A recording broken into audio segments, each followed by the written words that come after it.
And today, as I said, we're going to cover task parallelism. So let's spend a couple of minutes just trying to review what we covered last time. So we wrote the serial version of the two-dimensional heat transfer solver in Chapel, and we call it basesolver.chpl. So all Chapel codes have an extension of chpl. And you can actually see the code. So this is the exact code right here on my screen that we wrote last time from scratch.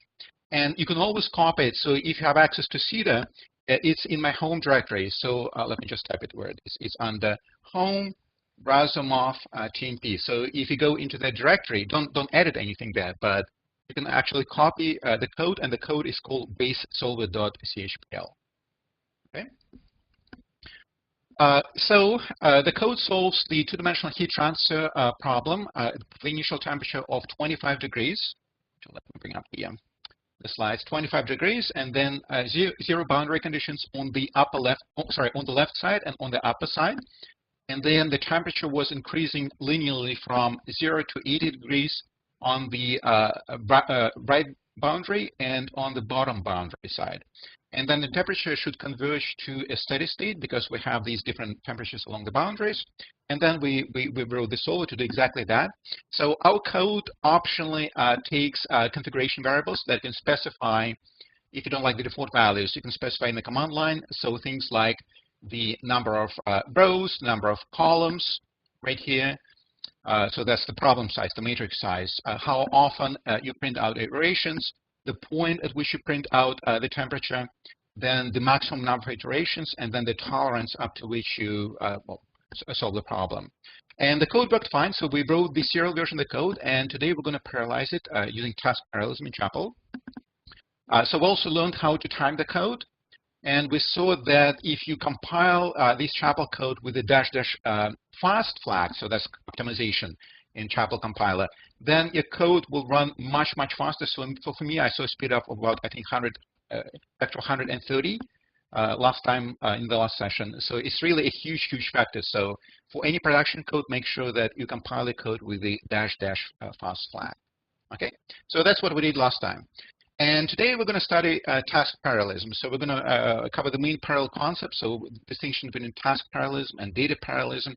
And we're going to learn some of the basic primitives for task parallelism in Chapel. So find and forget tasks, things like begin, co-begin, co-for-all statements. Actually, I should erase this for all because we're not going to cover it today. Sorry.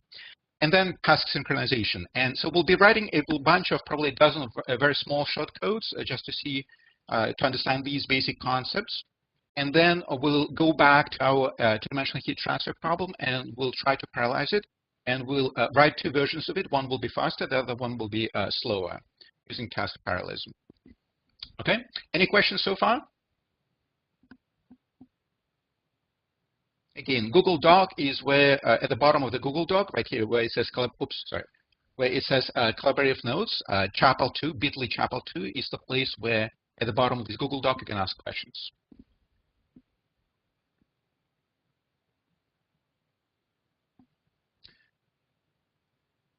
Okay, so the basic concept of parallel computing is very simple to understand. If you have a problem that takes very long to compute, then you can simply divide this problem into a number of tasks that can be executed at the same time in parallel, so that the job finishes in a fraction of time that it would normally take for it to run if it runs serially.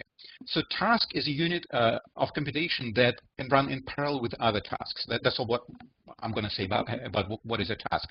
So in Chapel, tasks are usually, in most implementations, are usually handled by threads, but there are other ways of handling tasks as well. So in our case, a task is exactly the same as a thread in a multi-core environment. And then you can start multiple tasks on a single node, or multiple tasks across different nodes. So implementing parallel computation is not always easy because parallelization really depends on the underlying problem. So sometimes it's very easy to parallelize a problem, sometimes not so much. So you might have come across such notions as a fine-grained parallel code. So fine-grained parallel code refers to a code that needs a lot of communication or synchronization between the tasks, and that is as opposed to coarse-grained code that requires little communication between tasks. So in this sense, the grain size refers to the amount of independent computing that is done in between communication. So you might have also heard the term embarrassingly parallel program or code. And that is a code that doesn't have any communication at all. So in this case, all tasks can be executed completely independently from each other. So Chapel provides high-level abstractions for any grain size of the problem, and whether the problem runs in shared memory or in distributed memory environment.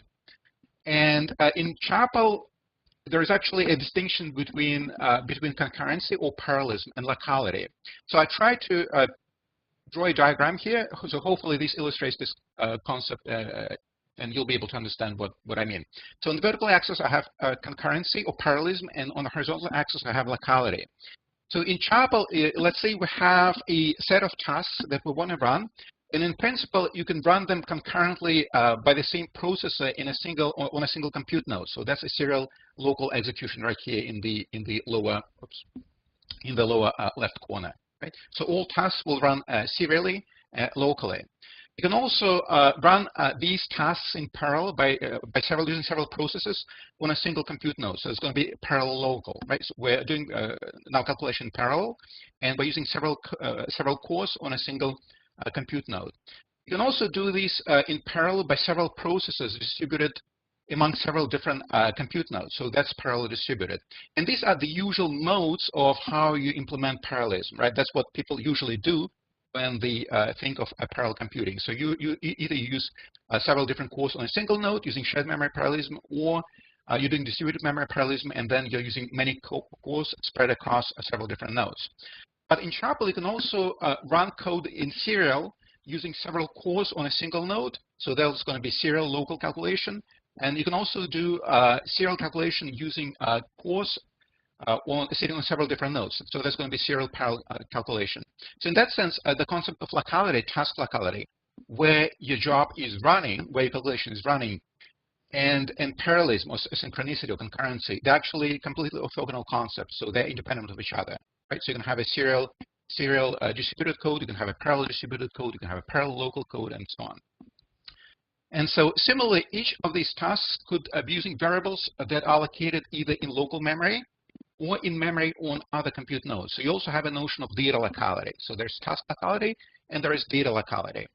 And in Chapel, usually task locality tries to follow data locality. So if you have a distributed array, and that's what we're going to do next week with data parallelism. If you have a distributed array, then Chapel will try to optimize execution in such a way that computation follows the data structure so that you don't access remote data structures too often.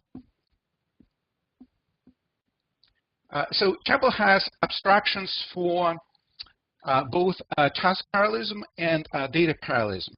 So task parallelism is a style of programming in which parallelism is driven by programmer-specified tasks. So basically, you start a single task or perhaps a number of tasks, and then once these are started inside these tasks, you tell the computer what exactly each task should compute, right? But you subdivide the problem into tasks manually yourself.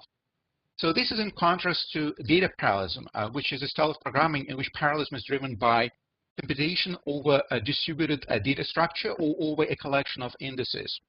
So today we're going to do task parallelism on a single locale, and next week we're going to do data parallelism on multiple locales. So locale is, once again, locale in Chapel is a compute node. So when I refer to single locale, that means a single compute node, so shared memory parallelism. When I refer to multiple locales, I'm talking about distributed memory parallelism across multiple nodes, so similar to what you would use NPI, message passing interface, for. So I don't want you to leave with an impression that you can do task parallelism only on a single locale and data parallelism on multiple locales. So you can actually mix and match these. So you can do task parallelism both on single locale and across multiple nodes. And the same for data parallelism. And here in this table, I actually have full working codes, example of very short Chapel codes, demonstrating these principles. But today we're going to study just task parallelism on a single locale. Right? Any questions? Okay, so let's jump onto CEDAR. I'm going to log into CEDAR, and those of you who have CEDAR accounts, you should be able to follow me. So today we're going to actually use the same exactly same single locale chapel module. So I'm going to load the module. I'm going to say module load. I'm going to load the GNU C compiler, and then chapel module. So it's going to be chapel-single/11515.0. Okay, and then if you type chpl, hit enter, it should give you the basic commands, basic flags for the chapel compiler. Okay, so once again, this is the command to load the chapel single locale chapel module on CDAP. And then we're going to run codes inside interactive jobs inside a reservation. So to submit a job to the reservation, you're going to use the solid command. And those of you who registered for this workshop and you answered that you have a CDA account, a Compute Canada account, I added all of you with the existing accounts to the reservation. So the command should work for you exactly. If it doesn't, just let me know, and we'll look into this. So the command is solid to submit an interactive job, and I'm going to ask for 2 hours. So we're going to run. We'll just start a single interactive job, and inside this job we'll be running multiple codes. Then I'm going to ask for a single task. So that's a single task in the MPI sense. Basically, it's a single node. And then inside this MPI task, we're going to run on 3 compute codes. So CPUs per task is equal to 3. Then I'm going to ask for memory per CPU, 1 gigabyte, so 1,000 megabytes. Memory per CPU is 1,000 megabytes. And then you'll need to specify your account name. So for me, it's my default account, but for each one of you, it's going to be your own default account. So if you already know how to run jobs on CEDA, you will be familiar with this concept. So here, account, you'll need to specify your allocation, your default account name. Not your username, but your allocation on CEDA. And then we're going to specify the reservation. So I'm going to say -- reservation is equal to, and today's reservation name is CC-training_1. So we're asking for 3 cores on a single node for 2 hours, 1,000 megabytes per CPU core, account name, and reservation. And then hopefully, oops, I must have made a mistake somewhere. So let's see. Oh, CPU per task. CPUs per task.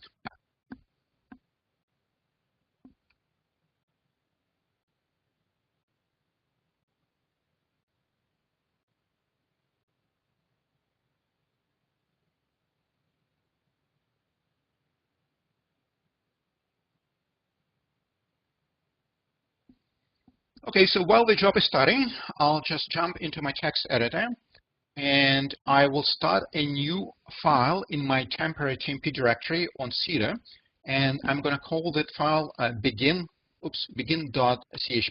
So chapel code called begin, right? Starting from scratch.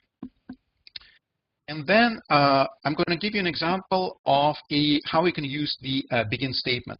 So the idea is that a chapel program always starts as a single main thread, and then you can start concurrent tasks or additional threads, additional tasks with the begin statement. So everything inside the begin statement will be a separate task, and it will run in a different thread while the main thread continues its normal execution. So I'm going to give you an example. I'm going to have a variable called x, and I'm going to initialize it to 100, so it's going to be an integer variable. Then I'm going to have the write line statement, so write ln. This is the main thread, starting first task.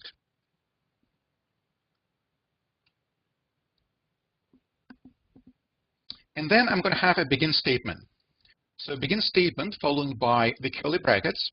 And inside the curly brackets, I'm going to type commands that will run in a new separate task. So I had the main task, the main thread, and then the main thread was starting another task.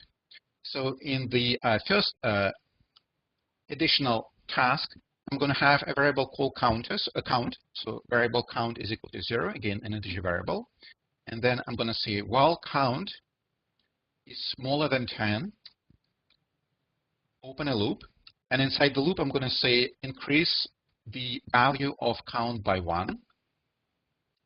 and then write a statement thread1, and then simply print out x plus count. Okay, and then I'm just going to copy and paste this into here. So I'm going to start a second thread as well. But before that, I'm going to have another write statement. Write ln. This is the main thread starting second task. And in the second task, I have exactly the same lines. So start a local variable called count, and then increase it by 1, and then write thread1 x plus count. And then finally, after these two threads, I'm going to say write line. And again, this is the main thread. And I'm done. Okay. So we have the main thread that takes initializes a variable called x, sets it to 100, says this is the main thread starting the first task. Then we have the first task, so I'm going to highlight the first task. Then we're going to have the main thread printing this, the main thread starting second task. We have the second task. And then again, we have the print statement inside the main thread. So let's compile and run it. And to compile it, I simply say chapel, because I already loaded the chapel module. So I say chapel, then the name of, I need to cd into the directory. So chapel, begin, and then the name of the output file. And because this is a very simple code, doesn't take any time to run, I'm not going to optimize it. So I'm not going to pass the -- fast flag. So let's compile it and see if I made any typo. Okay, no typos, and let me run it. So as you can see, it ran, and you notice several things right away. So you can see that immediately in the first 3 lines, you have the print statements from the main thread.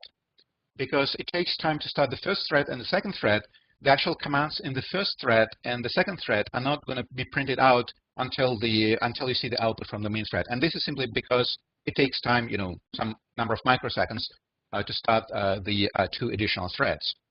And then the order of the output is actually somewhat random, right? So you can see that in my case, I actually have output from task 2, from thread 2, and then I have output from thread 1.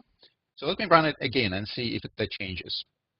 And actually changed. So now I have the output from thread 2, thread 1, thread 2, thread 1, and so on. So as you can see, the order in which the threads print to the screen is somewhat random. And this is expected because this is the well-known effect of concurrent task assessing the same shared resource, in this case, the screen, at the same time. And the order in which we print these statements, I mean, whether it's thread 1 or thread 2, is completely random. So it's decided at runtime. Of course, for each thread, the order is not random. So we are printing, thread 1 is equal to 101, thread 1 is equal to 102, and so on. So inside this thread, of course, we have a regular serial loop, and it's not random, but the order in which the threads, whether it's thread 1 or thread 2, prints out the statements is random. Any questions?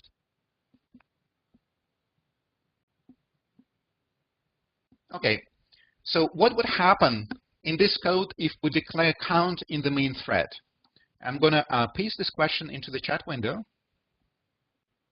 Not into the chat window, into the Google Doc, sorry. And I'll give you a minute to think about it.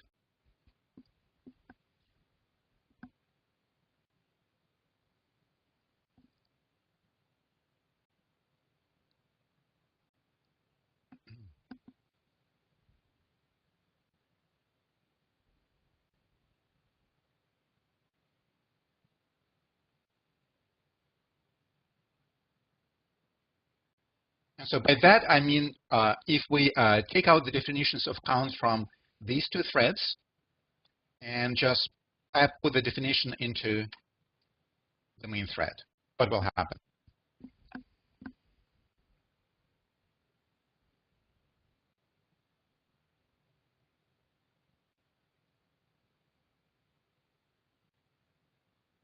And if you have an answer, you can paste the answer in the Google Doc. If you don't have an answer, that's fine.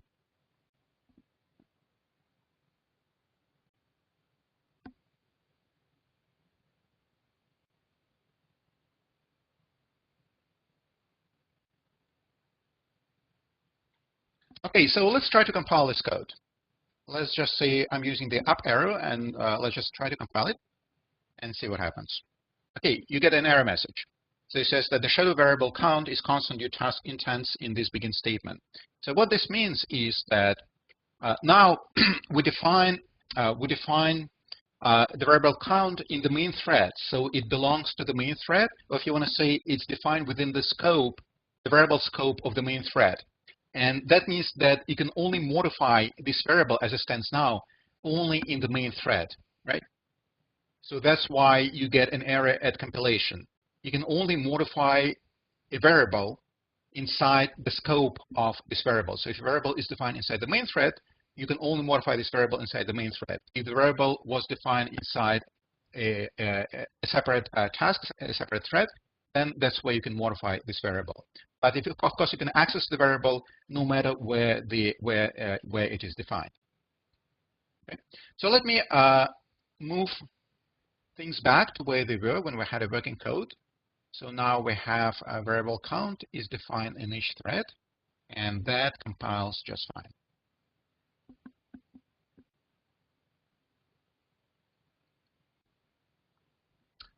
Another question. So I'm going to paste it into the Google Doc. What would happen if we try to insert a second definition of X inside the first begin statement?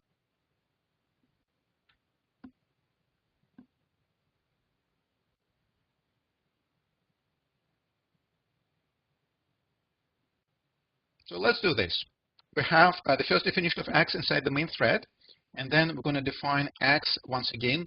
Variable X is equal to, let's say, 10 into the main, the first thread.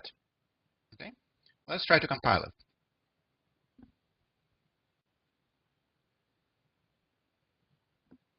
It compiles, and let's run it. And as you can see, it ran, and the main thread was using the value of X is equal to 10 as opposed to equal to 100 from the main thread. So that means that we simply created another local instance of X with its own value. So in the first thread, we have a local instance of X, which is defined only in the first thread. In the second thread, we're using X defined from the main thread, right?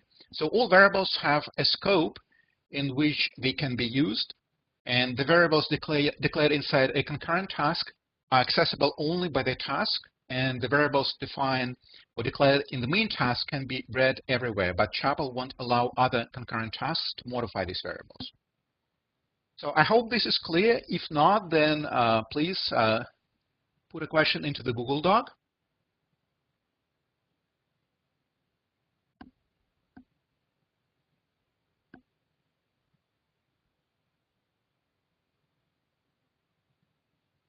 Another question.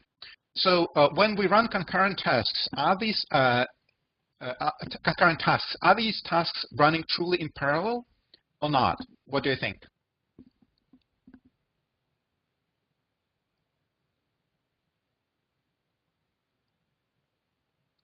You can turn audio if you want. So Patrick, if you're saying, sorry, I can see you're saying something, but I don't hear you. Yeah, no, I was just wondering what you meant by true parallel. So you can run calculations in two threads concurrently, but not in parallel, where a single CPU will be switching between the two threads, but it's not running them at the same time. Whereas by parallel, I mean they're really running at the same time on two different physical CPU cores. I assume they're running on two physical CPU cores. Yeah, in this case, yes. So it really depends on how many cores you have available.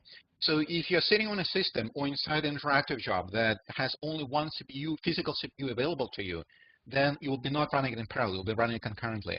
In our case, we submitted an interactive job that runs on 3 CPU cores. So actually, in our case, the main thread was running on one CPU core, thread 1 was running on another CPU core, and task 2 was running on the third CPU core, right? So we're actually running truly in parallel. But that really depends on how many physical cores you have at your disposal. And of course, to maximize performance, you really want to start as many tasks as number of available cores in your machine or in your environment. Okay, so this is the begin command.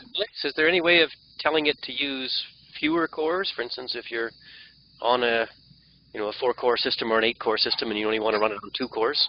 Yeah, we're gonna do that towards the end Okay. of today's sessions. You can certainly do it. You will see many examples. This is the begin statement, and again, if let me copy and paste. So I will try not to forget to copy and paste these codes into the Google Doc.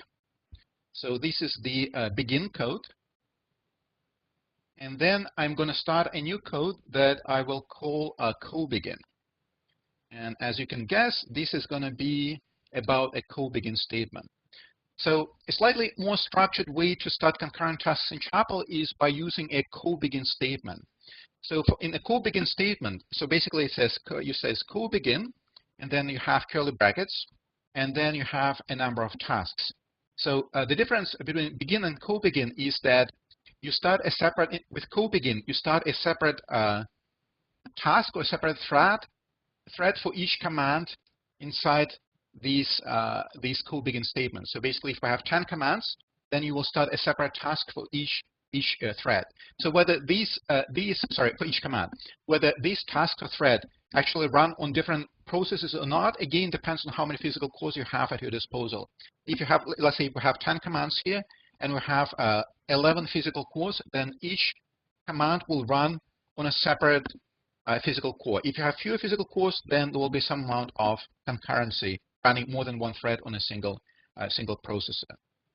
Okay, and another difference between begin and co-begin is that the parent thread, so in this case the main thread that spawns that starts the co-begin statement, will not continue until all threads inside co-begin finish their execution. So all spawned tasks inside co-begin will be synchronized at the end of the co-begin statement.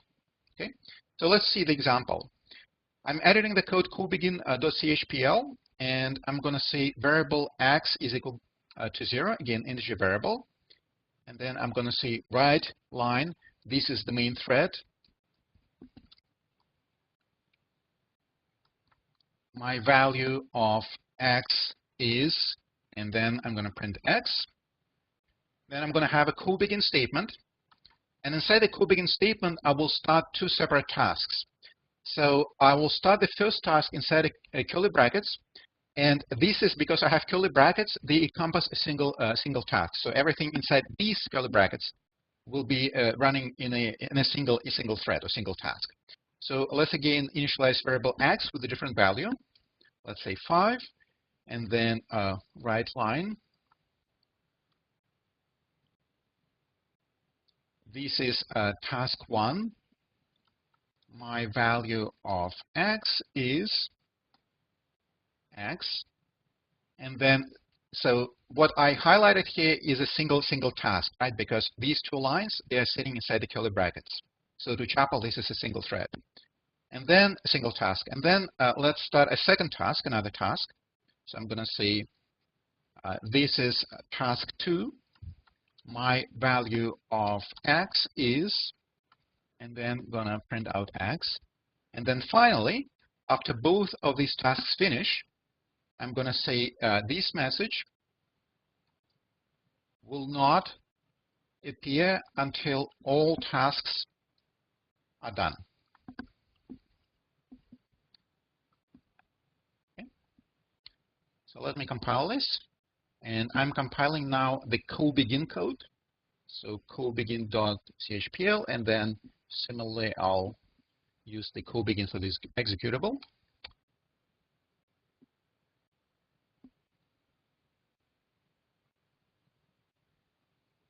Okay, let's run it. And as you can see, this is the main thread. My value of x is equal to 0. Then we have 2 tasks spawned. And each task has its own value, well, a different value of x. So for the first task, we have a value of x which is defined inside the task, so it's equal to 5. And then the second spawn task uses the value of x from the main task, from the main thread, and it's equal to 0. And the order of this is actually, as you can see, is reversed, but this order is really, it really depends. It's random order, so it depends on the runtime situation, whichever task decides to run first. And then the final message will not appear until all tasks are synchronized. So 2 differences, once again, between begin and co-begin. Difference 1 is that you have synchronization. All spawn tasks must finish before the main thread or the parent thread can continue running. And difference 2 is that inside co-begin, each line will give you a new thread as opposed to begin. So in a begin statement, the whole thing, everything inside begin, will be a single thread. Okay. If I'm going too fast, let me know. So I'm going to paste an exercise into the Google Doc at the very bottom of the Google Doc. So exercise, would be possible to print all the messages in the right order. And actually, to demonstrate that things are not printed in the right order, let's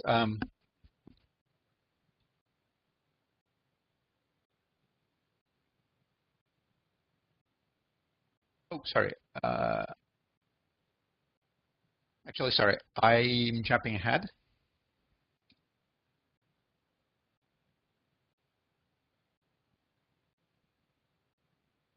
Actually, no. Let's before, yeah, this exercise for another code. Sorry about that. So another command is the co-for-all loop. So this is a combination of a regular serial for loop and a co-begin statement. So let me start another code, co-for-all.chapel. And the idea of a co-for-all is that each iteration of your co-for-all loop will yield a new task. So let's say co-for-all, then some index in, and then iterand. So basically a collection of items over which you're iterating. And then we'll have curly brackets and then some command. So this command will actually, every time you run this loop, every new loop iteration will spawn a new task. So for example, if index runs from, let's say, 1 to 10, then you will you will spawn 10 additional tasks. Okay? So you start a new task for each loop iteration. And then each task will then perform all the instructions inside the curly brackets. Each task will have its own copy or its own value of the loop variable index with the corresponding value yielded by the iterand. And the index allows us to customize the instructions that you actually have inside each particular task. So let's do an example. Variable x is equal to 10 in the main thread. And then here we actually specify the number of tasks. And so, Patrick, this answers your question. So how we can specify the number of tasks inside the code. So config variable number of tasks is equal to 2, and config variable means that we can simply override that value from the command line after we compile the code. Then we're going to say write line. This is the main task. X is equal to X. And then let's start a co-for-all loop. So co-for-all, I'm going to use a loop variable called task ID. Naturally, that's the ID of the task. And they're going to run from 1 to number of tasks, which in this case is 2. So by default, if you don't specify in the command line, you will run 2 tasks. And then we're going to say do. And then inside the loop, we're going to say variable count. And then let's just use the square of task ID. So task ID squared. And then I'm going to say write line. Oops. This is task. Then task ID. And then my value of count is, and then I'm going to specify count. And X is, and I'm going to print out X. Okay. And then this is the end of the loop. And then at the very end of the code in the main thread, we're going to say this message will not appear. Will not appear until all tasks are done. Okay. So let's compile this. Chapel co-for-all, and then the executable is going to be also co-for-all. without the CHPL extension.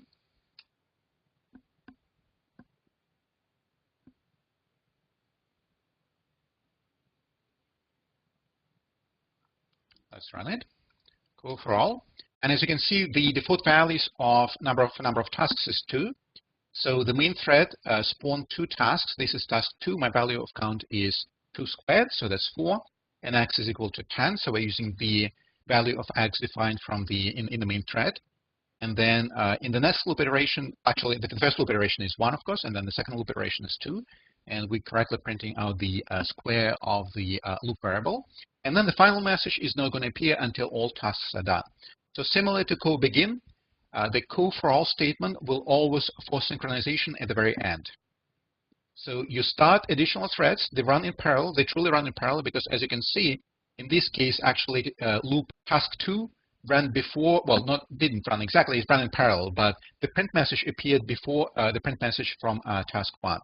And this is somewhat random, so if you run it another time, it will actually be reversed. In my case, it's not reversed, but it could be reversed. Let's modify the value of number of tasks from the command line. So as you know, we have a num tasks is a configuration variable. So that means that you can actually use a number of tasks, let's set it to 5 in the command line, and we don't have to recompile the code. So now you see that we are actually launching 5 additional tasks. So we have 5 loop iterations, and each task prints the corresponding statement. And as you can see, these are truly printed in random order, right? So in the first case, I had 3, 2, 5, 1, 4. Then I have 3, 2, 1, 4, 5, and so on, right? Because they're running in parallel. Well, actually, in my case, I have 3 physical cores and 5 tasks. So they're running somewhat in parallel. So there will still be some amount of concurrency. So 2 of them will run truly in parallel, and 2 of them, and 3 of them will actually, 3 of them, I should say, there are 3 processes, and so 2 of them will, two processes will run a single task, and 2 processes will run 2 tasks at the same time. So there will be some amount of concurrency and some amount of parallelism. Okay. So the first exercise that I actually pasted into the Google Doc is what I want you to do now. So I'm going to paste it at the very bottom of the Google Doc, right here. So would it be possible to print all the messages in the right order when you run it? So I want you to run on 3 physical cores and start 5 threads, 5 additional tasks, but I want these messages to always appear in the right order. So modify the code in the last example as required and save it in code exercise 1.chpl. And I'll give you a hint. So because this is, you're starting from well, 0 parallel programming experience, many of you. So this will be probably a little bit difficult. I will give you a hint. So what you can do is you can use an array of strings declared in the main task, and all concurrent tasks could write their messages in the right order into this array. Actually, we will do it in parallel, but we'll write these messages into this array. And then at the end, you can have the main thread after all additional threads finish. And the main thread will run a serial loop that will simply go through all these strings and will print out these messages in the right order. Okay. So I'll give you 10 minutes, and I'll give you some hints. It's called exercise 1.chpl. So one thing that you'll need to know is how to initialize a string variable.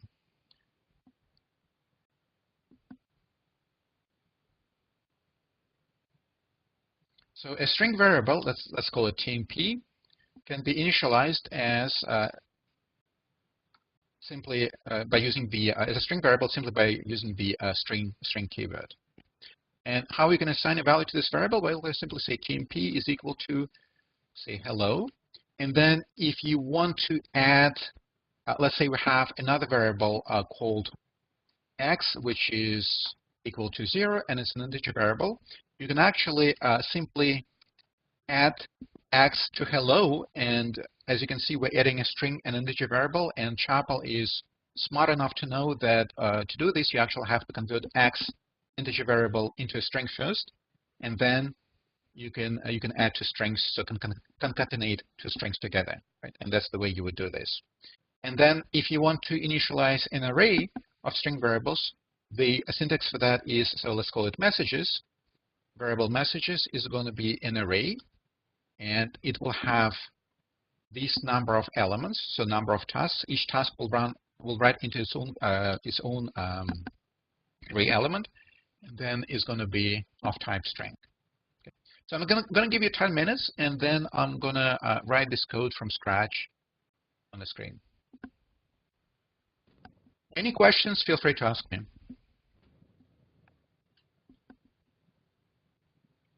Can you put the overall code up? Yep. It's right here, and also you can access it inside. If you're on CEDA, you can access code for all inside my home directory. So that's home browser of TMP, and it's called codeforall.chpl.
So if you have a working code already, feel free to paste it into the Google Doc if you want to share it.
I will type it now, just a second. So it's chapel2. So here it is, bit.ly/chapel2.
So you have 2 more minutes.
Okay, time is up.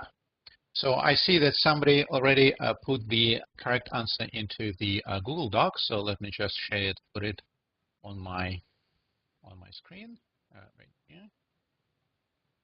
So what we have here, hopefully you can see it on the screen. What we have here is, first of all, the original code to print out these messages in random order, well, in the runtime order. And then we initialize a variable, an array of strings called message. So the number of elements is equal to the number of tasks. And then we have, so that the main task is printing X. And then we have, again, the same call for all parallel loop, where each task ID number task ID, task number task ID is writing into a message the corresponding element, and then it just simply prints out the same line. This is task ID. My value of count or whatever is task ID squared, and then so this is the parallel loop, the one right here, and then we have a serial loop. So all spawn threads or tasks finish computing. And then once they're done, we have a single serial loop, a regular for loop in the main thread that simply prints out all elements of message in a serial fashion. And then the printout should be exactly the right order, sequential order. Okay. Any questions? Okay. If not, then let's do another code for all exercise that will show you how you can subdivide do domain decomposition of an array using code for all notation. And this is useful because later on today, when we're going to parallelize the two-dimensional heat transfer solver, we're going to use exactly the same approach in 2D. But first of all, let's do it in 1D for a simple one-dimensional array. So let me drag this out, and I'm going to start writing the code, and it's going to be called, the file is going to be called exercise2. So exercise2 from scratch, and the code is going to be the following. So in Chapel, you can load additional built-in libraries or module using the following syntax. So for example, to load the random module, you will use this syntax, use random. And I actually saw this syntax last time when we were loading the timer module to instrument code timing last week. So use random module, and then let's define an array, and I'm going to call it a constant array. And optionally, I'll have an option to modify it from the command line as well. So it's a configuration variable, and it's it's number of elements in the array. So let's use a 10 to the 8, so 100 million, and that's an integer variable, number of elements, and then actual array, so it's a variable, of course. The array is going to be variable. We're going to call it X, is going to have an number of elements, and then it's going to be a type real array. Then we're going to fill that array with random numbers from 0 to 1. So fill array with random numbers. And then let's find the maximum value. So we're going to call it global maximum, Gmax for short. So I'm going to say variable Gmax is equal to 0.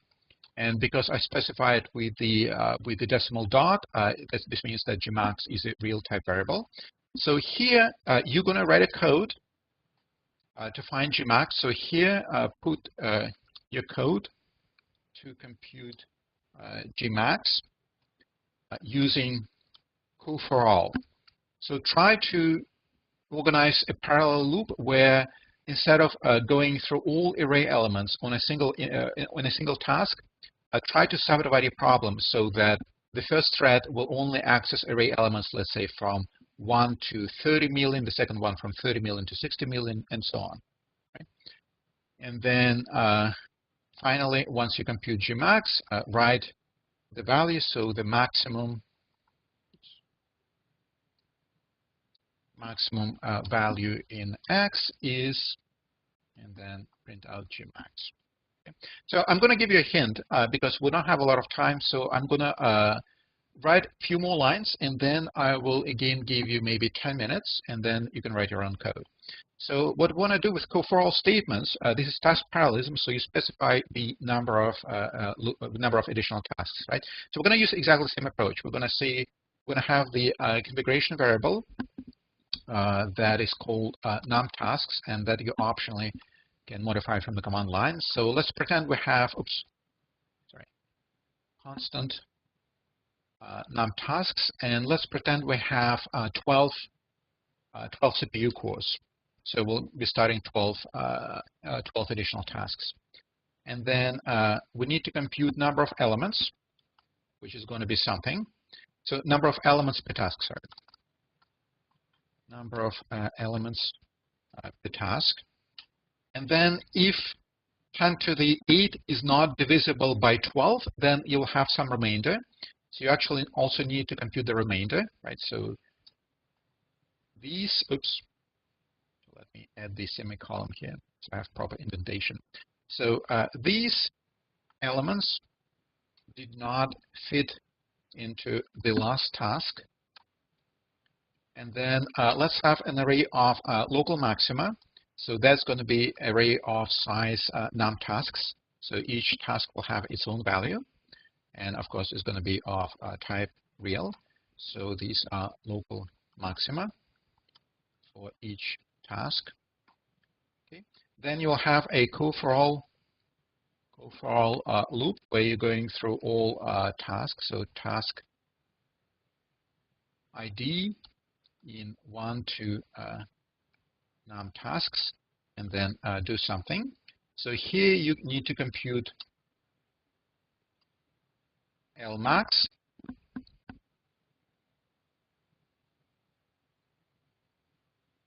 And then you'll need to put all these Lmax into a single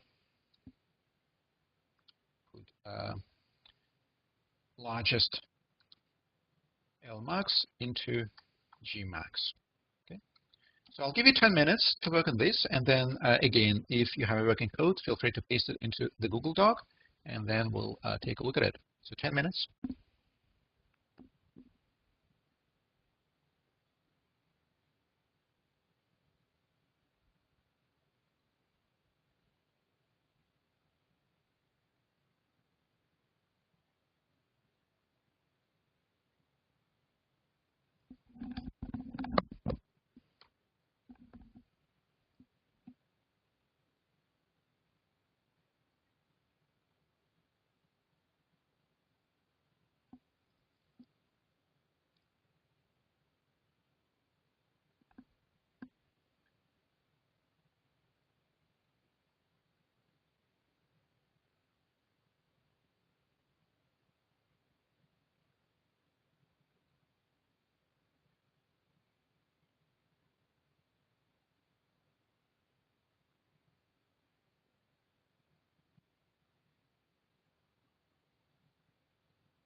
Right. So there's a question which module. Yeah.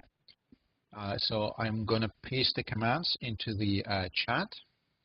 And so the module was somewhere up there. Actually, let me find this. So it's exactly the same module as last time. We're running. I'm sorry. We're running Chapel on a single locale. So to load the Chapel module, you will need to. I will paste this somewhere near the beginning, just before discussion, the very first page. So this is the command to load the Chapel module. Chapel on Cedar.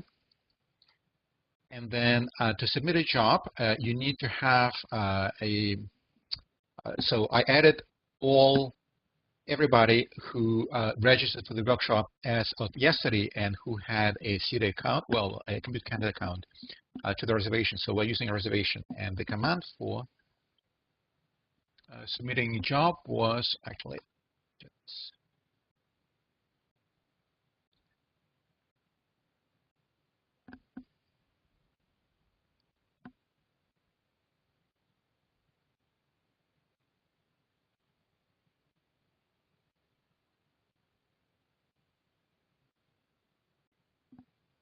was this one.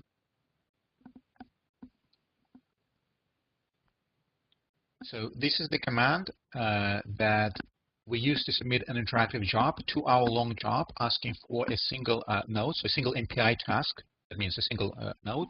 And inside that task, we are asking for 3 CPUs, 1,000 megabytes per memory per CPU, and then your account name. So instead of def RASM of AC, you have to specify your own account name.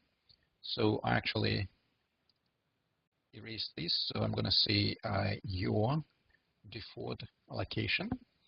And if you've submitted jobs before, you should know what this allocation is. If you don't know what your allocation name is, simply submit this command without the account flag, and it will tell you what your default allocation is. And then by using reservation, call cc-training, cc-training_1 to start jobs, interactive jobs inside the inside 2 nodes that were reserved for today's workshop.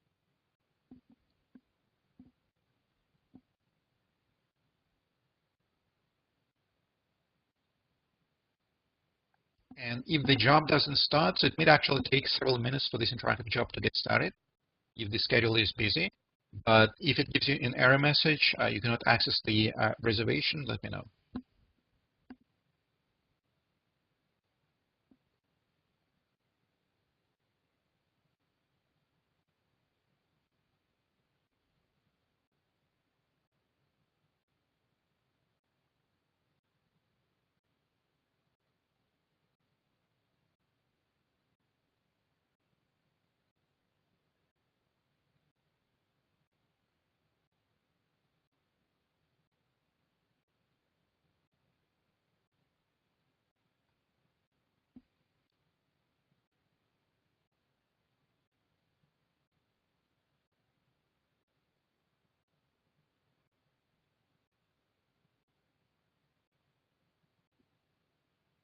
You have 2 more minutes, and then I will do this exercise on the screen.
Okay, so time is up.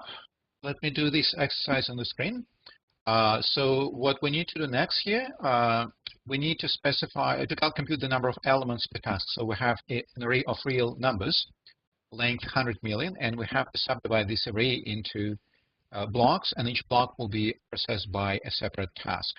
So total number of elements is an elem, and that simply needs to be divided by the number of tasks. So we have an elem divided by the number of tasks, and this is how many elements we have per task, except that if this is not if the numbers are not divisible exactly, we still have several elements that will not fit into the last task. So we need to find that number, the remainder, and the remainder is simply total number of elements minus n times number of tasks.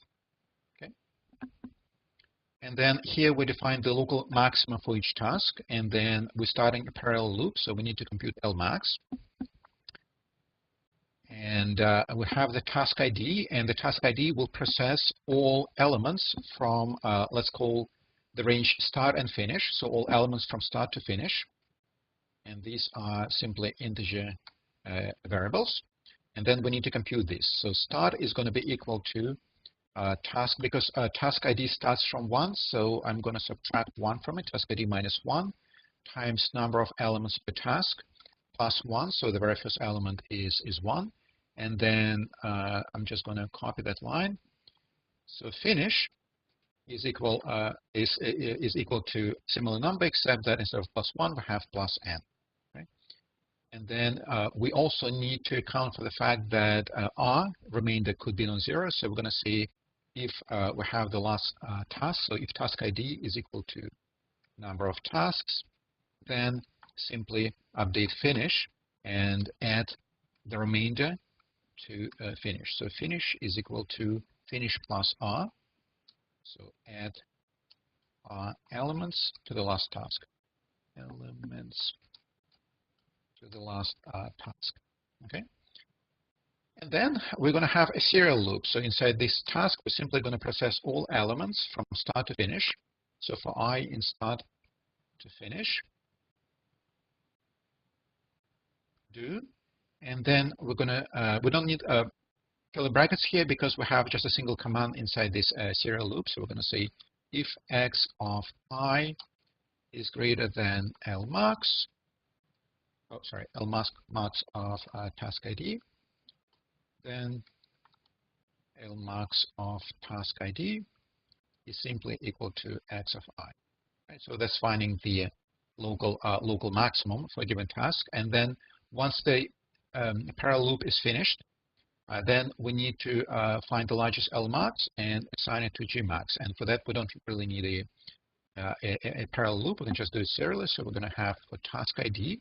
And notice that now instead of call for all, I have a simple serial loop for. So for task ID in, and again, number of tasks do. And this is a serial loop. We're going to simply say if Lmax of task ID is greater than Gmax, and the initial value of Gmax is 0, then Gmax is equal to Lmax of task ID. And then the last line we print out Gmax. So let's compile it and see if it compiles, if I have any typos or not. So chapel, and I'm going to compile it with the -- flag so that it runs faster. So because you have 100 million elements, so it's going to take actually probably quite a few seconds to process this. So chapel -- fast, and then exercise 2, and then I'll give the similar name exercise 2 to the executable. So let's see if I typed everything correctly. Okay, didn't complain, so let's run it. Exercise 2. So the maximum value of x is 1, which so I missed. Let's see.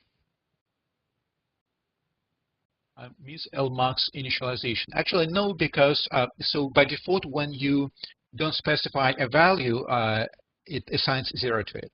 So in this case, where we have Lmax definition, so this an array of reals, because I don't assign a value, it just assumes 0, right? So I don't need a separate Lmax initialization. But you're right. To be safe properly, you want to initialize it somehow. So, but in this case, we don't have to do it explicitly. Okay, so it ran, and it looks like this is a good answer. So 1, because we're initializing 100 million numbers from 0 to 1, so it's very likely that the largest one is going to be awfully close to 1, so it's just basically 1. So let's play with this. Let's vary the number of elements. We don't need to recompile the code because we have concurrency variable for number of elements. So let's just specify a much smaller number, for example, I don't know, 1,000. And here we go. So you can see that the code works. For a smaller number of elements, we now have that largest element is not as close to 1 as you would expect, right? So let's time the code. Let's just play with it a little bit. Let's take the original code with 100 million elements. Let's time it and see how long it takes for it to run. So it took roughly real time 0.67 seconds, right? So 2/3 of a second. Let's modify the problem size. Actually, let's run it. So here, num tasks is equal to 12. So we're starting 12 tasks. So let's modify now the problem size by the number of tasks. So let's ask for num tasks, set it equal to 1. So we're actually going to do it almost serially. Well, we still have an additional task that goes through all elements, but we're not doing this in parallel for this process of going through all elements. So let's try this. And you can see that it actually takes longer. So let's try 2 tasks. Okay, it is shorter, it's quicker. And then if we try 3 tasks, it's not really quicker. So running with 2 tasks and running with 3 tasks is actually not any quicker. And the reason for this, there are actually 2 reasons. So one is that we already reached the maximum number of processes. So I'm running in a 3 CPU environment. And so I have the main thread, the first thread, and the second thread. And now I ask it to spawn 3 additional threads. And that simply means that I'm running probably the main thread and thread number 3 on the same process. And so it's actually not any faster than running this on, well, using 2 additional threads. But of course, if you are in an environment where you have access to more processes, then you'll have a bigger speed up. Right? And the second reason is because for not much speed up is because there's actually some time for it takes some time to initialize these threads and to complete these threads, additional threads, and also, all those variable definitions and all other things in our code. So the problem size is fairly small. It's only 100 million elements. But if you're looking at 100 billion elements, then you will actually feel the speed up. It will be more substantial. So bigger problems and more CPU cores. If you throw at this calculation, you will see a much bigger speed up. Okay. Questions? No questions. So I'm going to paste this code into, for those of you watching via web stream, if you don't have access to CEDA, then here's the code in Google Docs. And let's continue.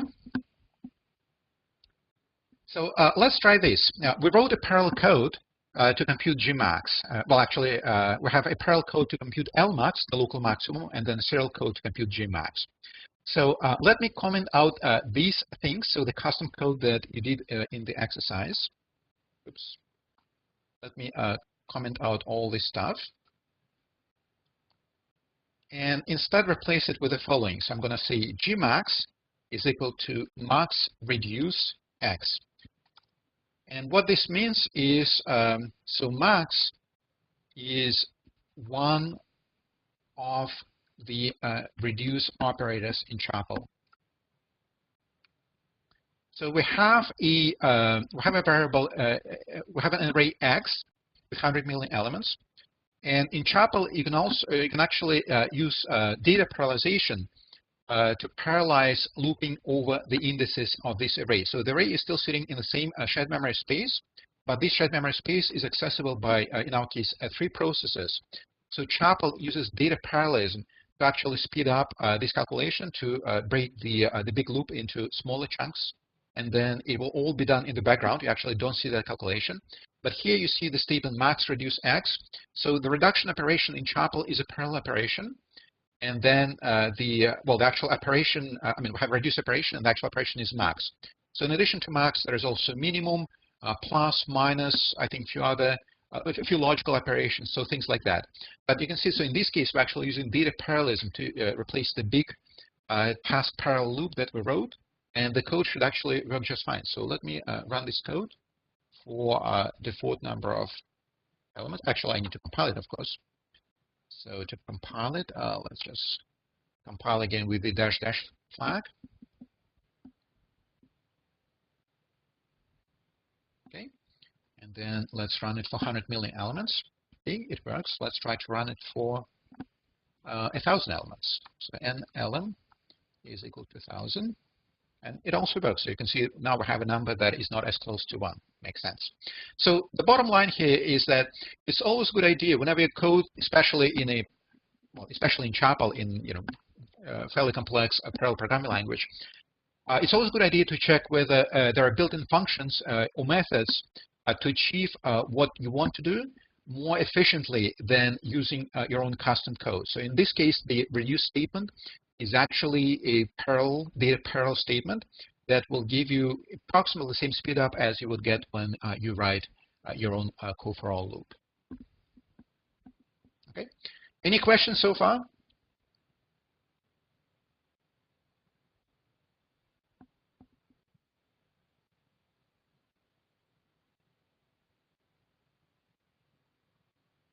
So I see somebody pasted their own code. So I have code for all, task ID. Right.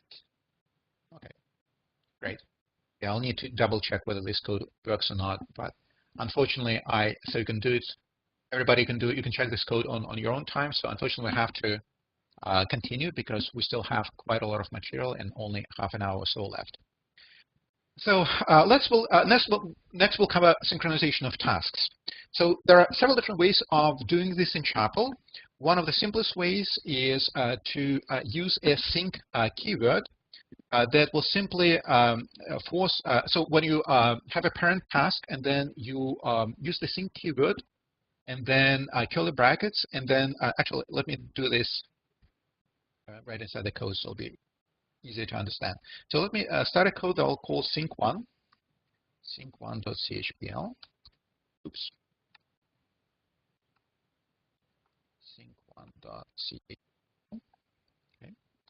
So the idea is that if you have a main statement, main task, and then you call sync keyword, and then you have something else inside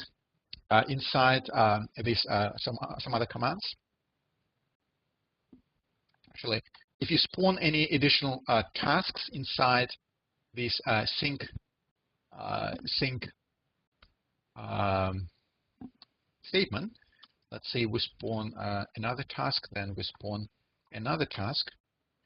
So in this case, and then there are of course some commands inside this task, and then there is some command inside this task. So the main thread will not continue running until both of these spawned tasks synchronize. Okay. So the main thread, the parent thread, will not continue running until both of the begin of these spawned tasks will finish running. So on the other hand, if you remove the sync statement, if you have just begin and then begin for another thread, no sync statement, then what will happen here is your main thread will continue running while the two additional tasks will also continue running in parallel at the same time. So synchronization keyword simply lets you explicitly synchronize everything that you spawn inside the sync statement. So let me give you a specific example. Let's define a variable x, and it's set to 0. Then right line, so this is, again, the main thread, starting a synchronous task. The main thread, starting a synchronous task for the main task. And then we have the sync statement. And inside the sync statement, we are starting another task. We'll say begin, and then we'll just do the same loop iteration. So variable count is equal to 0. And then while count is smaller than 10, let's do something else. So let's update count, increment it by 1, and then let's just print out a statement, right? And then thread 1, and then let's just say x plus count. So similar to the previous, to the very first example with the begin statement. And then let me have here again the main, oops. Yeah, I need one additional bracket. Then write line, so the first task is done.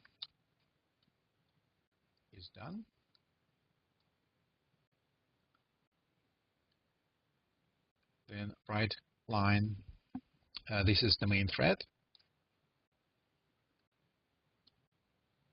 Starting another task.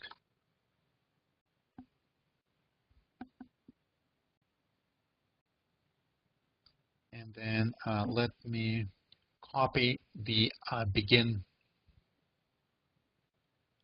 part, so without the sync part.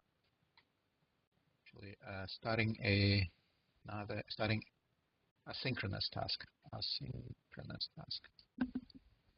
So that's thread number 2. And then inside the thread, I'm going to have the same code, so count smaller than, yep, exactly same code, except that now it's not inside the sync statement. And then finally, we'll have write line. This is the main thread. I'm done. Okay, let's compile this. So the code is sync, chpl, then sync1. And then I'll give it the same executable name, sync1.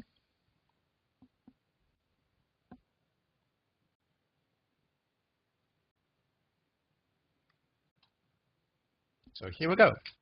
And as you can see, now we have, this is the main thread starting synchronous task.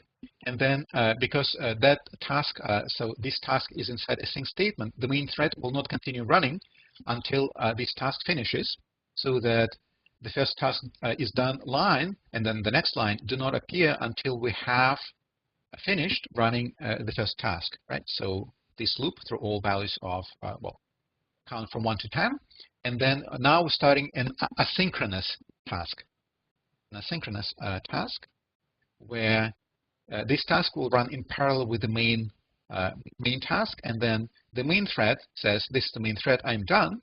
And this happens before task 2 finishes running, simply because this task is not inside the sync statement.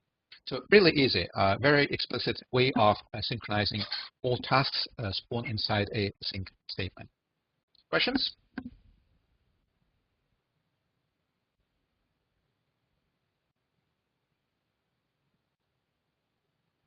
So what would happen if you replace, so let's say here we have first the sync statement and then the begin statement. So let's say we swap them. So first we have the begin statement and then the sync statement. What will happen?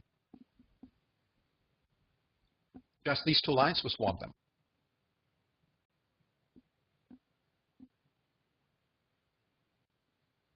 So the answer is, well, there will be no synchronization, because now if we swap these 2 lines, we have first the begin statement, so we start a new task, and then we synchronize everything inside the sync statement to the parent task, which is task number 1, right?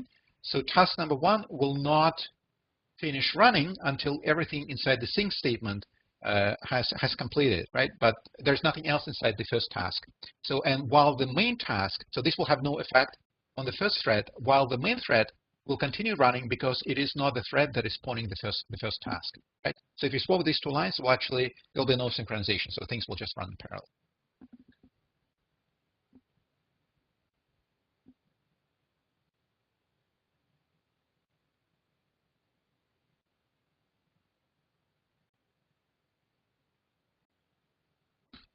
So a more powerful way to use sync is to use it as a type qualifier for variables. You can declare a variable as a sync variable, and a sync variable, in addition to having a value, it also has a state that can be either full or empty.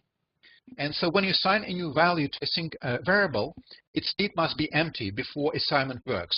And then after the assignment operation is completed, the state will be set to full. And on the other hand, if you want to read a sync variable, its state must be full. And after the read operation is completed, its state is set to empty again. And I will give an example. So it's difficult to understand this without an example. So let's start a code that I will call it Sync2.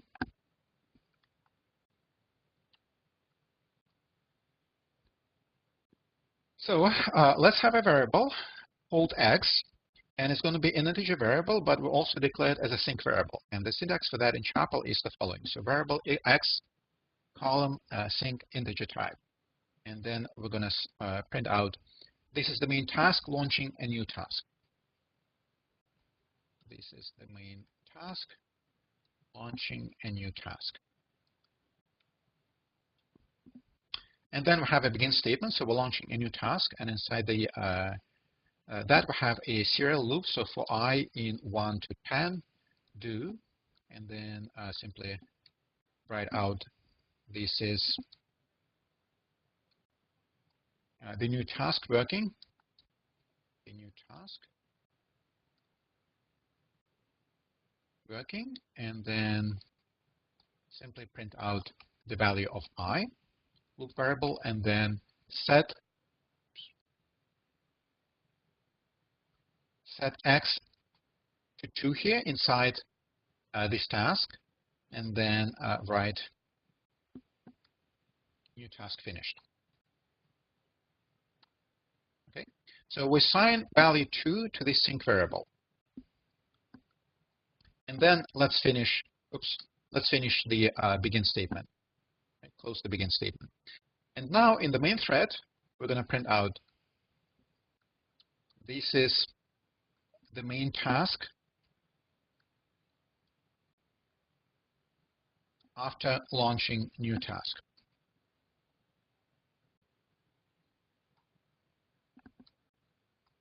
Wait until x is full.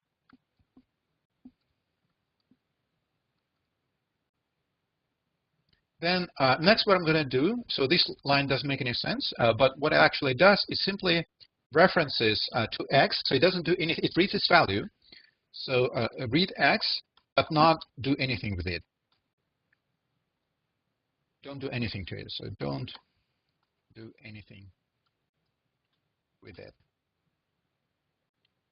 And then print, and now it is done. Okay. So once again, we are starting, we're declaring x as a sync variable. We are starting a new task. Inside the task, we do some operations. So basically, we print out 10 lines. Then we set the value 2 to assign 2 to x, and so x is now full. Before it was empty, and then new task is finished. And this is the main task that after launching new task, wait until x is full. So the next line will not run. This line, reading the value of x, will not run until x is actually assigned a value, until it's full. And then we read its value, and upon reading, its value will become empty again, and then now it is done. So let's compile and run this code. So Chapel sync1, oh sorry, sync2, minus O, sync2.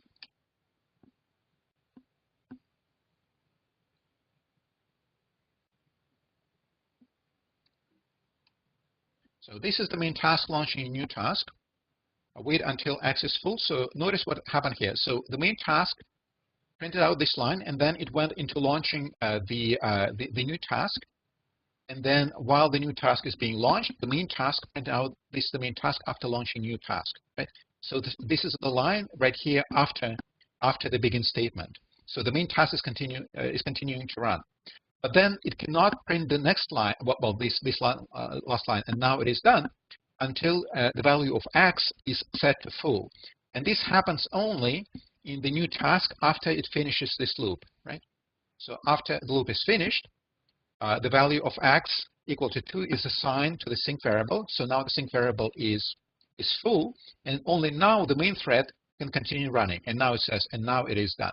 So new task finished, and now the main task is done as well. So as you can see, this is a way to synchronize, one of the ways to synchronize execution of multiple tasks running at the same time, to pause if you want to wait for some calculation to finish.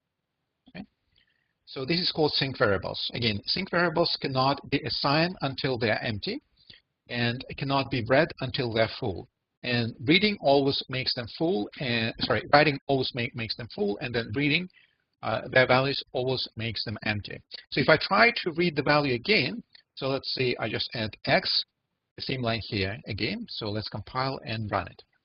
And you will see that the code will actually block.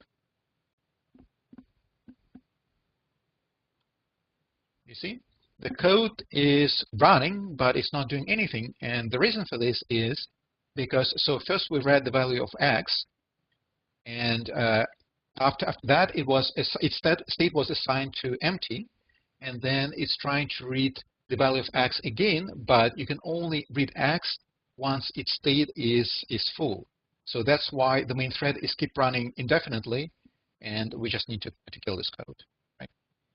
So here is an example of a bug in the code that you can easily introduce if you don't write and if you don't use these sync variables carefully. So of course an easy way of getting out of this problem would be to have another task write into this sync variable, and only then the main code can continue running.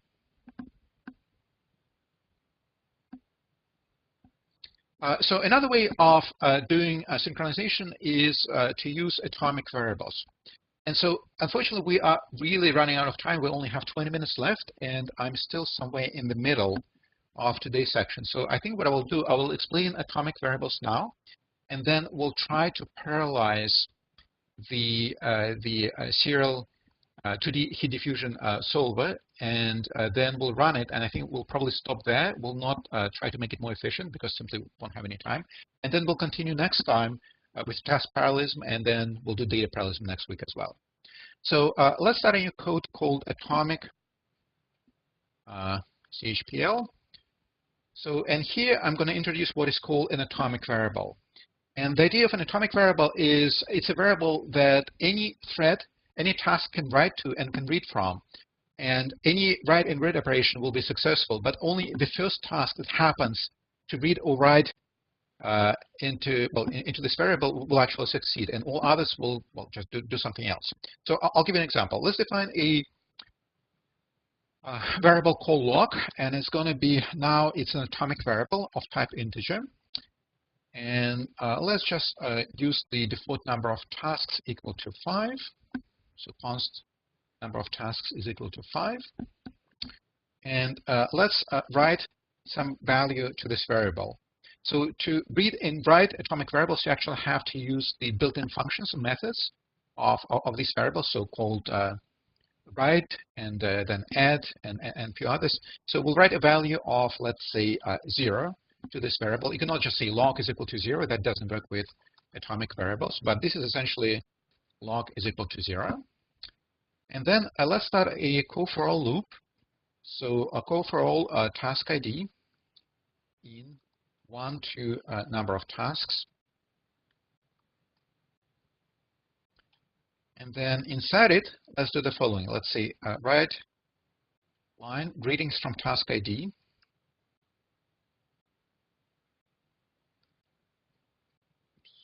Greetings from task, then print out task ID.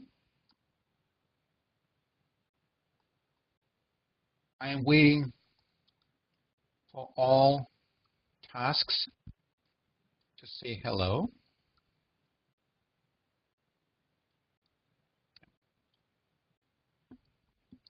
Then each task will atomically add a value of 1, so task ID adds 1 to log. And then each task will wait for this log variable to become equal to num task. So basically it waits for log to be equal to num tasks, which means that it basically waits for all tasks to say hello. All tasks to say hello.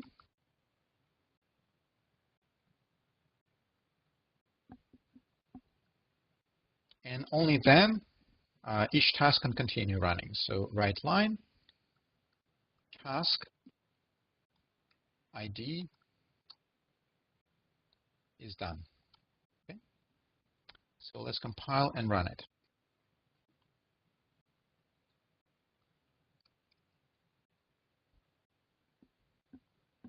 Oh, ID is not declared, of course, because it's task ID. So task ID.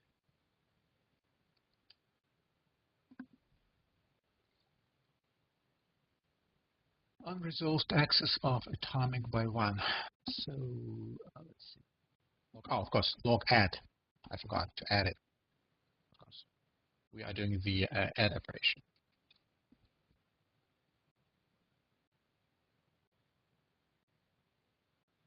Okay. So we're done. We're running 5 tasks on 3 CPUs.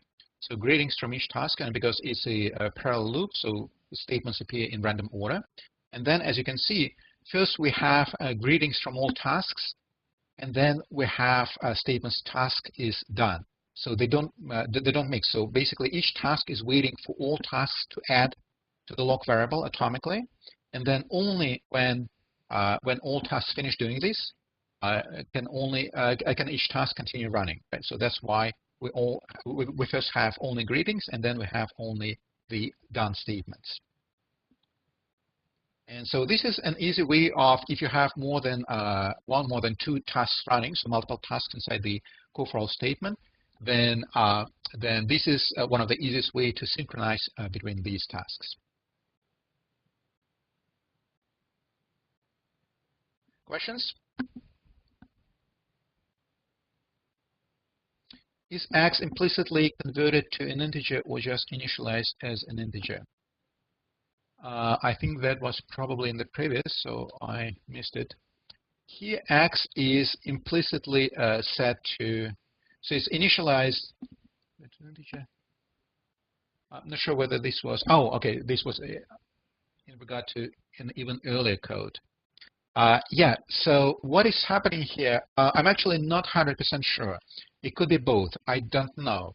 So it could be either initializing it as an integer because you're saying x is equal to 5 times 10, so 5 million, 5 times 10 to the 6, and then it's an integer variable. So maybe it's being initialized as, so you're taking the real number, 5 million, and then using scientific notation, and then you're converting that into integer. Maybe that's what's happening here. Or maybe it's just initializing an integer variable, the value of which is equal to 5 million. So I'm not sure exactly. But the end result is going to be exactly the same. So it doesn't really matter how it proceeds exactly. So the end result is exactly the same. So the following doesn't work, but this does. Yeah, so this will not work because, yeah, this does. So this syntax is not correct. So you have to say it's not integer that has the value of 5 million. It's x that has the value of 5 million. That's why it doesn't work. So this syntax is just simply not correct.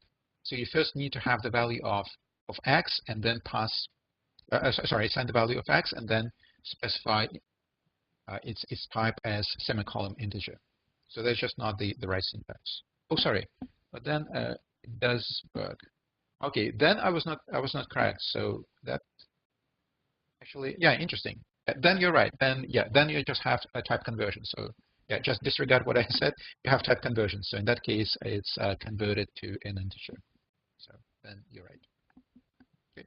Any other questions?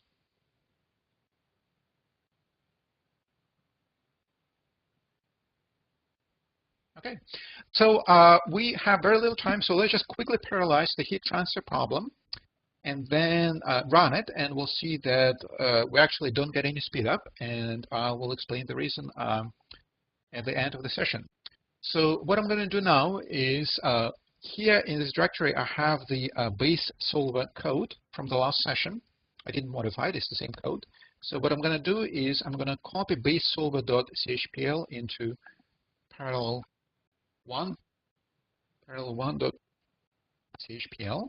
and I'm going to edit the parallel1 code. So I'm going to load it into the text editor right here. And so what we want to do is we want to subdivide the calculation into blocks, and let's do a two-dimensional subdivision. So I have a slide to show you exactly what I mean. So here's our 100 by 100 array of temperatures, and then we want to subdivide it into blocks. Let's say we have 4 columns and 3 rows of blocks. So we need to decide how many rows and how many columns we have per element. So let's modify. Actually, before I modify this, I want to show you just to confirm that we have we're using the proper indices. So let's just quickly write a standalone code. I'll call it test.chpl. And here I'm going to say, so let's just consider our problem size.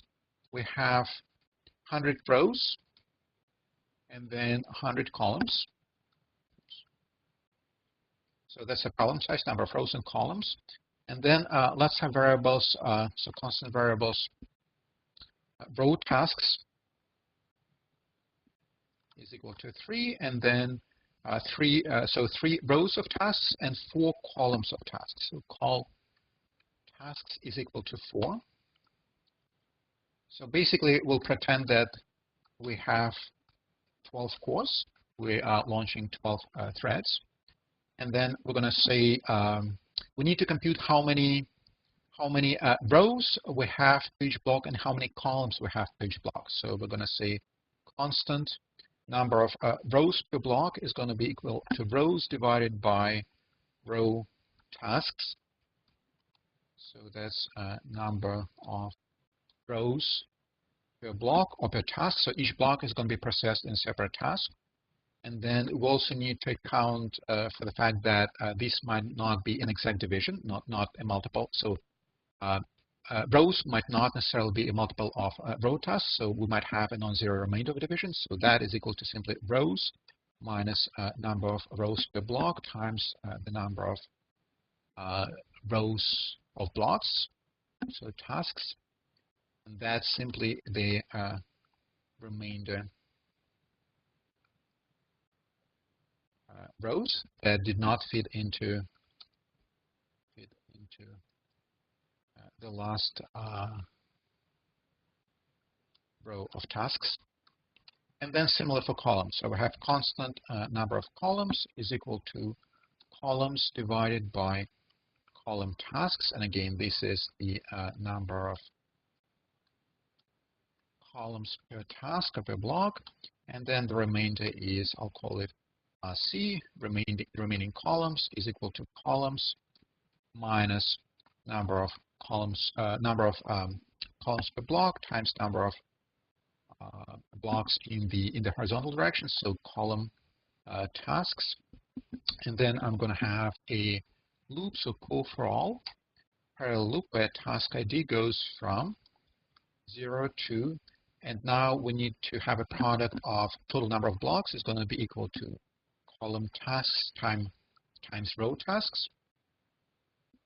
So -1 because we're starting from 0. Then start this parallel loop.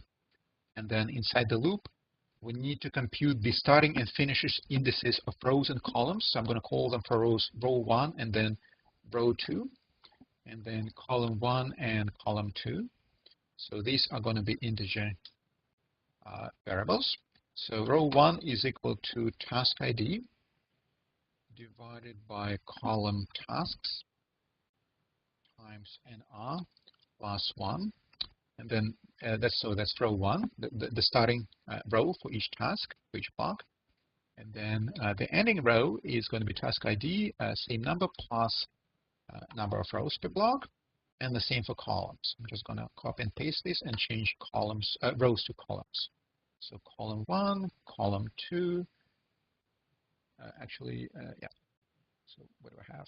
Column 1, column 2. So here we have need to have task ID, so remainder of division. Task ID divided by column tasks times number of columns, and then plus number of columns here. And we also need to account for the fact that there could be non-zero remainders. So we're going to say if task ID by column, and actually let me say if remaining rows is number of remaining rows is greater than 0, then add that number to the finishing row index. So row 2 is equal to increment by remaining rows, and then the same for columns. So if remaining columns is greater than 0, then column 2 be incremented by the value of the number of remaining columns. Okay? And then we're going to say write line task ID rows. So rows go from row 1 and then dash row 2. Row 2, and then columns go from column 1 and dash, and then column 2, and I think that's it. So we can compile and run it. So I'm going to say chapel test minus O test executable. So we'll be spawning 12 additional tasks, and we're just checking indices. So we have 12 additional tasks, and the tasks are numbered from 0 to 11. And yeah, so task 0, task 11, and each task is responsible for the corresponding ranges of rows and columns. Right? So I just verified that the numbers are correct. So as you can see, this calculation is somewhat not trivial, and because we're doing task parallelism, so we're first starting tasks, and then we're telling Chapel what exactly each task should do. So that's why we have this somewhat complex calculation. And I just want to make sure that we do it correctly. So for example, task 1 is responsible for rows 1 to 34, columns 26 to 50. So the task before this does rows 1 to 34. So yeah, it looks like everything is correct. And because we're adding the remaining rows and columns, the AND values, row indices and column indices are set to 100 as they should be. So yeah, everything looks correct. So let me go back to this parallel solver, parallel 1 solver, which is still a serial code. And now let's try to modify it. So what we're going to do now is I'm going to simply copy and paste those definitions of these ones. So where we define the number of row tasks and column tasks and computing the number of rows and columns per each task, and then the remainders. So that I will put into somewhere near the beginning of the main code, the diffusion, the heat transfer solver code. Okay, so we calculated these numbers, and then let's take a look at the loop where we're computing temperatures. So I'm going to comment this out. And then instead of this loop, I'm actually going to use so I'm going to spawn 12 tasks. I'm going to say call for all. And let's do it in parallel. So we're going to do task ID. And actually, I can probably copy this. So right here, task ID. We're going through 12 tasks and then computing these indices, starting and ending rows and columns respectively. So I'm just going to paste that, instead of writing it from scratch again. Okay, so we have, here is the parallel loop. And then we need to have, so I'm actually going to take that, the loop for computing new, and I'm going to uncomment it.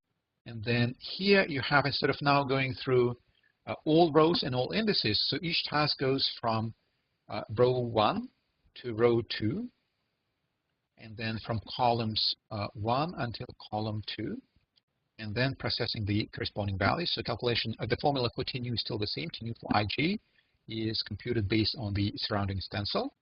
And then we're going to have, so the first closing bracket, the second closing bracket.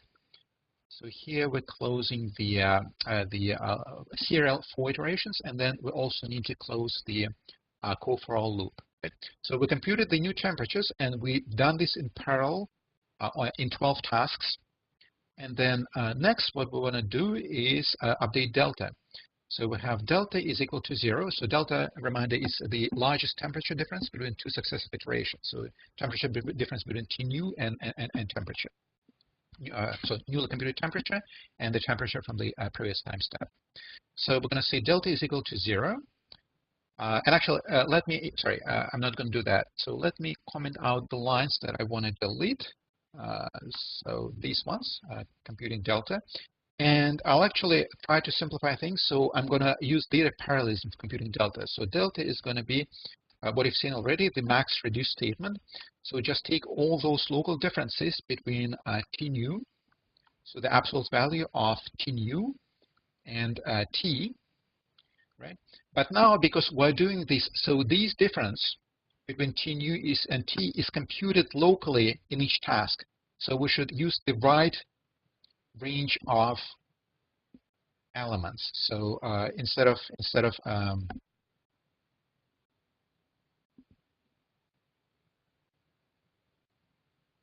see, let me think about it.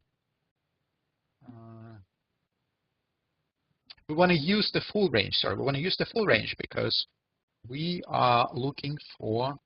Yeah, so this is data parallelism. So we're going to use the full range. So 1 to rows, and then 1 to columns.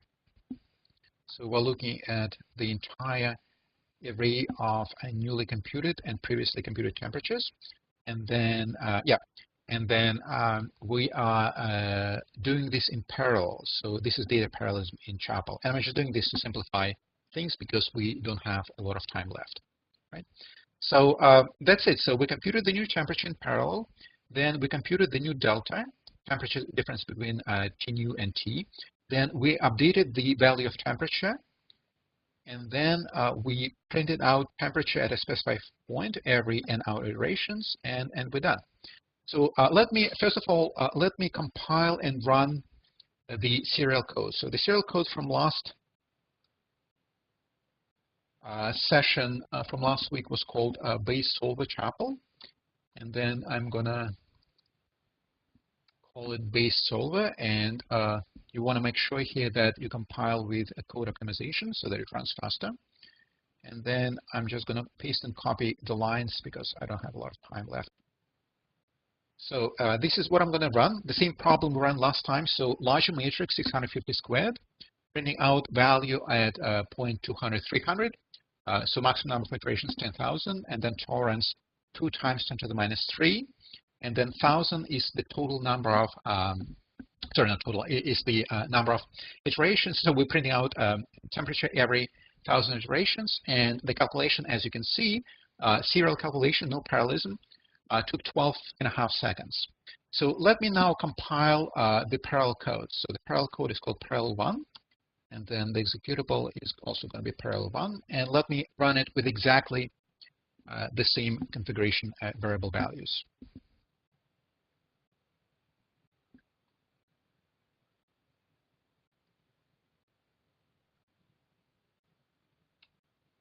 Actually, oh yeah, I have timing inside the code, so that's good. It should print out the time for the loop, outer loop. Okay, so it's doing calculations and it's using, so it's launching 12 threads on 3 cores. So really, it should be, ideally, it should be a factor of 3 faster because we are running on 3 processes. So let's take a look at the timing. We had previously 12.5 seconds, and now it actually took more than 23 seconds. So the parallel code ran slower than the serial code. So the big question is why? And because we are running out of time, I'm going to pause here and see if anybody has any questions. If you know why the parallel code ran slower, then you can certainly tell me now, or I will explain it at the very beginning of the next week's session. Okay, so I'm going to pause here now.